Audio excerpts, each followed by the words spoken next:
Good morning, everyone. Brian here again with BMK Retro Gaming. This morning I have the review for us of the IntelliVision original library game, Beauty and the Beast. Now this one is a little bit interesting. You see, Coleco released the IntelliVision Donkey Kong arcade port for the IntelliVision. Yeah, I said IntelliVision, didn't I? Sorry. Anyway, in August of 1982, then in December, Imagic or Imagic, I always forget the proper way to pronounce it. You guys, somebody feel free to remind me again, and I'll probably forget again. But anyway, Imagic or Imagic published and released Beauty and the Beast in December 1982. Now, Beauty and the Beast is something of a Donkey Kong clone in a sense, and in a sense it's not, because all of the gameplay is pretty much the same type, and they're very similar platformers, and they would really remind you of each other. Beauty and the Beast also kind of does its own thing in some ways, so it's not entirely.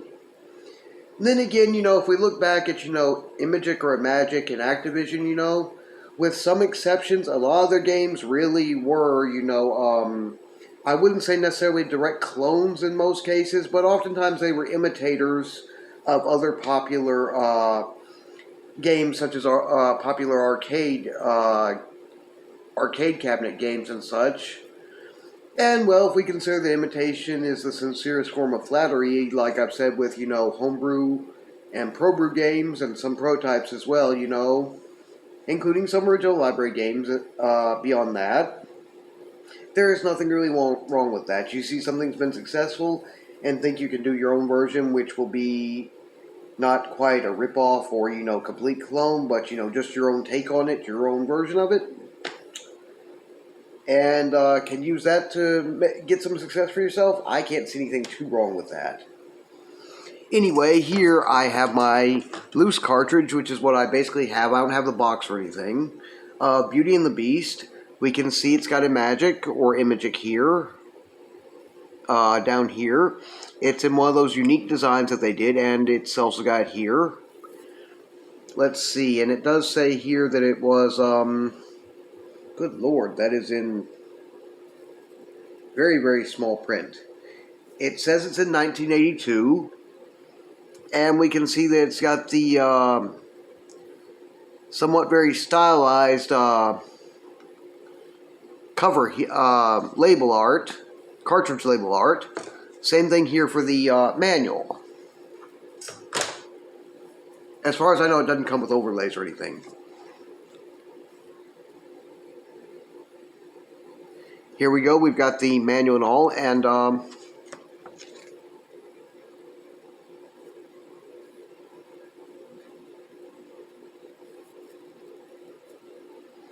actually, you know what? It does have some controller controller overlay inserts. So give me just a sec to grab those because they're right over here. I didn't even think about that.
Okay, my apologies for the little bit of dead space there. I just forgot this thing has overlays.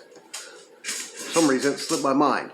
Anyway, here we have the manual, which is on the front basically gives us a story, which is Horrible Hank has run off with Tiny Mabel. She's Bashful Buford's girl.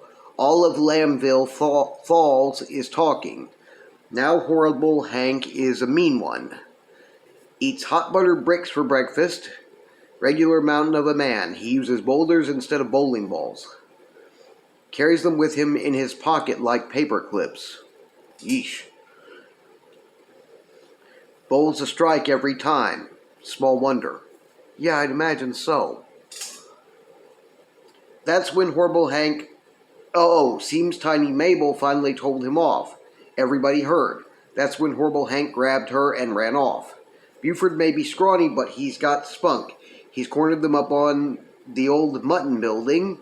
Buford jumps over those boulders Horrible Hank throws his way. He dodges birds and bats and leaps over rats. All to get his little love back. Okay. Again, very similar Donkey Kong premise.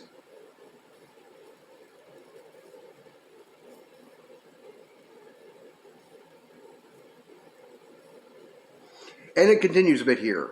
It's Bashful Buford to the rescue. Horrible Hank has taken his Tiny Mabel, sweetest girl in 3 counties. That Horrible Hank, he's something. Drinks alligator blood, like most folks. Drink water. Crushes cars with 1 punch. Yikes. Your car? Best smile and pay your premiums. When Horrible Hank speaks, grown men faint. Paint peels off the walls. Nobody messes with Horrible Hank. Nobody, that is, until now. Help Buford better that beast. He's got to climb up through open windows. That old mutton building is rife with bats and rats and birds.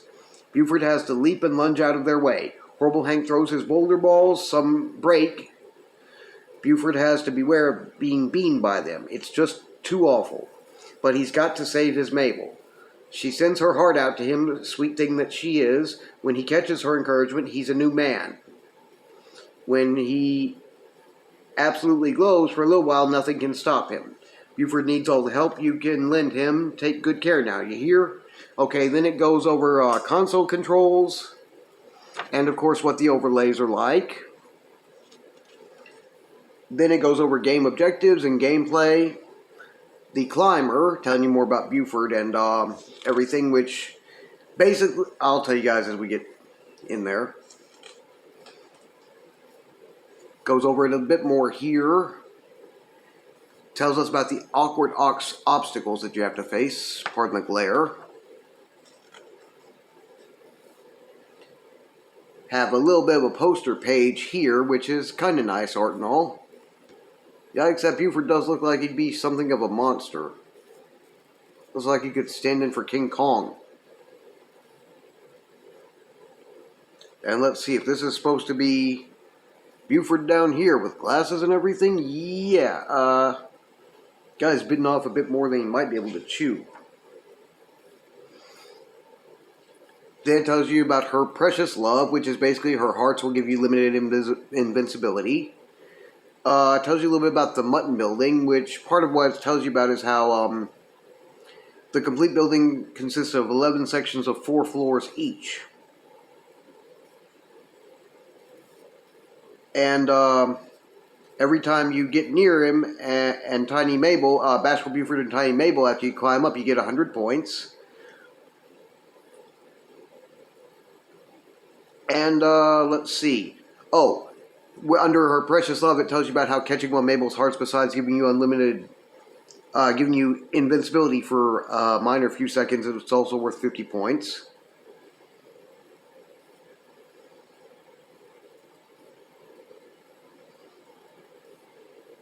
And then, of course, when you reach the top of the building, it kind of shows you here, it will be completely red, and you will earn 500 points for reaching the very top up here.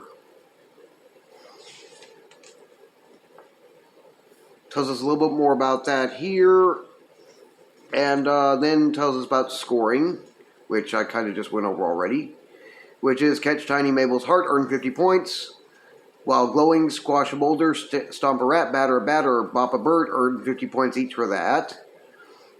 Get near Horrible Hank and Tiny Mabel earns you, at the top of each section of the building, earns 100 points. Rescue Tiny Mabel from the clutches of Horrible Hank at the very top of each building, earns 50 points. Then it gives us some tips. Takes over kind of a little bit of a warranty, and how to get replacement keypad covers and such and all that, and then the back with some minor creds and everything. And that's basically it for that. Then we have, of course, the key overlays, which I don't really need to use since there's not much. It's just basically your side buttons allow you to jump, and you move Buford with your keypad, and that's about as much as there is to it. Very simple one. Oh, would you stop, you silly glare? Okay. Anyway, I've talked here for about over 10 minutes before we get into it, so I've got set up with my IntelliVision 3. I'm going to get that going, and we're going to take a look at the gameplay. Okay, so here we go. IntelliVision original library game, Beauty and the Beast. It doesn't have anything but just one standard difficulty. You just press the disc or whatever else to begin, and that's about all you really need to do. Watch out for those. Darn it. You know, I'd rather not start off with a loss at the very first, so just forget about that and do it this way.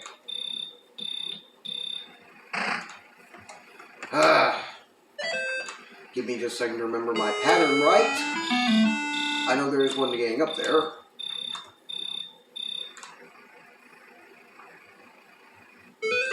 There we go, not bad. 150 points earned.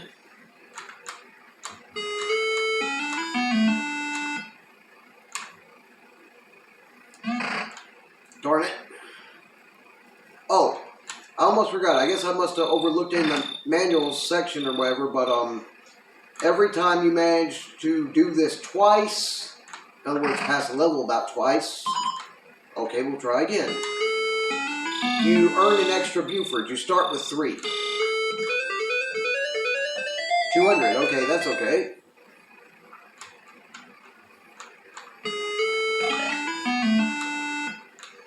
Kind of want to try to catch the hearts where you can get them. After all, the invincibility may not last for very long, but it does help.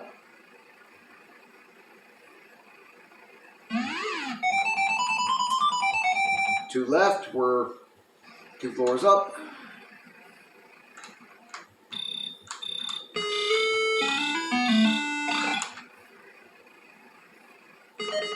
Three.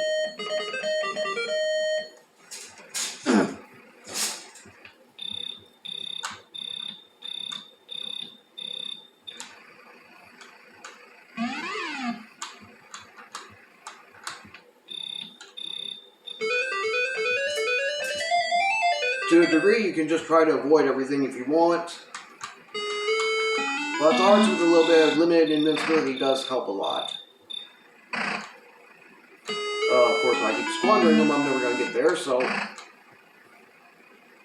Darn it.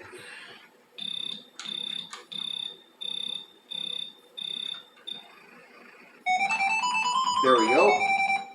Down to last life, so let's see if I can't make this. Nope. We'll give it one more shot since it's not a very long game.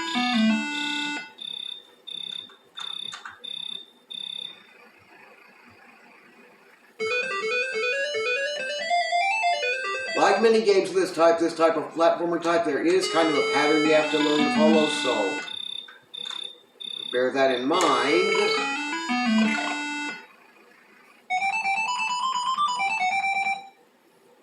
It has a very nice graphical look to it for the most part. Sounds pretty good. Not the most 100% most impressive looking or sounding game I've ever seen before, but it does happen to be a nice one. Oh.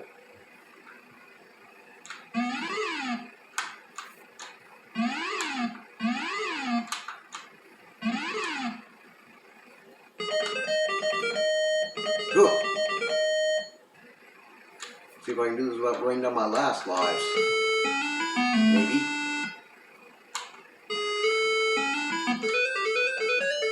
There we go, got one more back.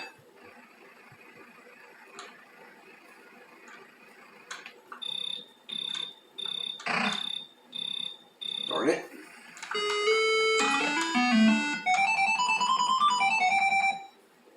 Again, every time you complete 2 levels, you get another Buford. Okay, that stunk. Got close, but not quite there. No cigar.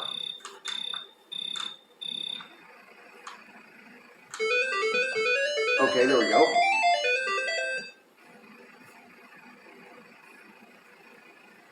This one actually controls pretty darn smooth with the IntelliVision controller and the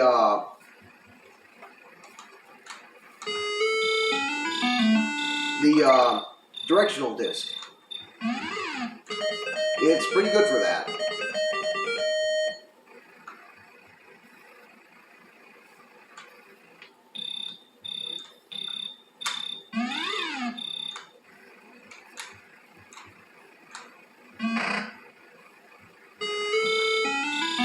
Oh, when will I learn to take it when I got it?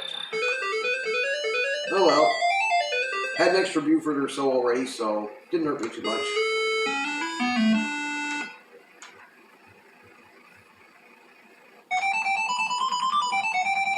I think we might just make this one.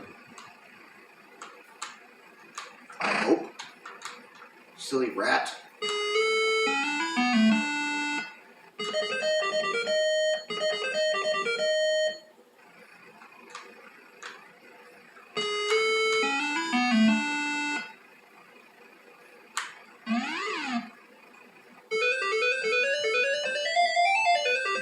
The boulders are kind of random. It's worse than the barrels in Donkey Kong to a degree, so.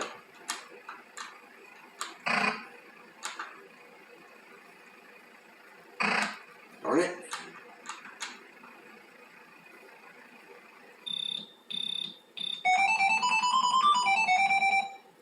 You can sometimes just run away from them and avoid them, so. As you guys have seen me kind of do here. Okay, we're nearly to the top.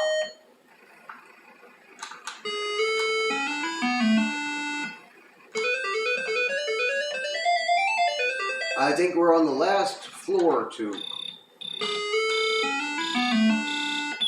Yep, and there you go. Buford falls to his death once you reach the top and rescue Mabel. A biplane comes to get you, and then you apparently end up in the same mess all over again. Oh, and boulders also splinter like that now. For whatever reason, I don't know. It doesn't make any sense to me. Oops! And you can jump off the side of the building by mistake if you're not careful enough. And there's my game over. Anyway, I think you guys get enough of the idea with the gameplay by now. Okay, so that was Beauty and the Beast. An original library game for the IntelliVision home video game console line. Is it pretty good? Well, to me I think so, for something that is kind of not a Donkey Kong clone. It's one of the more fun games you can get. I know a lot of my preferred YouTubers enjoy it, and a lot of others I know of too. You really can't go wrong playing this. Like you saw with me, it can get a bit frustrating. You have to remember and get through kind of getting down a pattern, but once you kind of have it down, it gets to be pretty easy to go through, but it is a challenging game. Anyway, I do have quite a few recommendations and links for you guys this evening. Mr. Postile, my friend Patrick V. Henry, IntelliVisionaries. I think this may be only the first or second thing I've shared from them. IntelliVision channel, first thing I've shared from them, I'm sure. Papa Pete, Mr. Venom 1974, Crow Capture, Sinister Moon. I don't know if this is the first or second thing I've shared from him, but he has two on this one. My friend Brian Puddin with his channel Brian's Man Cave, TJ Ferreira, Phil with his channel The No Square Gamer, and of course High Retro Game Lord. They all have pretty decent videos featuring this game. Let's see, that's 1, 2, 3, 4, 5, 8. That's, I think, at least 12 recommendations and links for you guys. So that should be pretty plenty and good. I'll also go ahead and leave for you guys a link to the Wikipedia article for any who may care to read up on it a bit further. I know I usually do that anyway, but I keep forgetting to mention them for some reason, so been trying to remind myself to do a little bit more. Anyway, big shout out to my IntelliVision Invasion Facebook group. Love you guys over there, and hopefully I will get this before too late this morning. In the meantime, keep your eyes peeled. Those who watch my channel's announcement post will probably see this one after a bit, as I've got a pretty good idea what it's going to be. But I'll put the announcement post up for what the ProBrew prototype or homebrew game review for this coming Sunday, this next Sunday, is going to be. So keep your eyes peeled for that. Watch for the announcement posts on Facebook, Twitter, and here on YouTube. If you guys enjoyed my channel's content, please feel free to like, share, and subscribe. And please don't hesitate to leave any questions, comments, or suggestions down in the comment section below. In the meantime, you guys all take care. Have a wonderful Wednesday, and hopefully I will see everyone back here again on this next Sunday, if not a little bit before.